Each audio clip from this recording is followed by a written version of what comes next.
Okay, so the unions are very aware that no money, no power. Now, I also feel an obligation, though, to tell you, as a political scientist, and I have to tell my students this every year, it's not that money buys you votes, right, ordinarily. I mean, there are isolated cases of that happening. But the reason money is influential, it's not a bribe case scenario where they're getting politicians who disagree with them to change their votes at the last minute for a kickback. It's that money allows them to do what all interest groups need to do, which is to organize people to get out to vote. And it takes money to do that. So I just really want to hammer home here. I'm not being sort of conspiratorial here, or this is bribery. It's just every interest group that wants to be effective, whether it's a charter school advocacy organization, whether it's a parents' rights group, or whether it's a teachers' union, as interest groups, they're really only going to be powerful if they have the resources they can deploy to play the game of politics. Okay. I'm not going to spend a lot of time in the nitty-gritty here on the various categories of where NEA money goes or where teacher union money goes, and I'll explain why in a minute. But I do want to focus on one line item here because I think it's really interesting.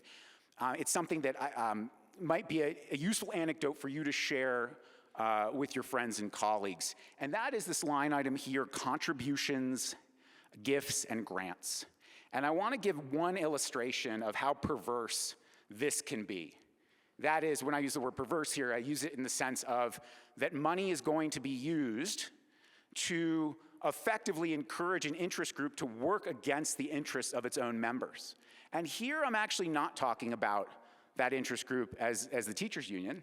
I'm talking about the interest group of the national, or the NAACP, okay? And so it's been documented, for example, that under that category of gifts and grants, the teachers' unions have bankrolled many establishment civil rights organizations over the years. And you might say, well, why is that important? And the reason it's important is because over the last 15 to 20 years, these civil rights organizations have come out strongly against school choice, against charter schools, against vouchers, despite the fact that African Americans support school choice more than any other demographic in the United States. So let that sink in for a minute. What that means is when you pay dues money to the teachers union, the union is using that money to give it to another interest group to influence the policy process in a way that contradicts the citizens that that group says that they purport to represent. Okay, so that's just one example for you here of where some of that dues money goes.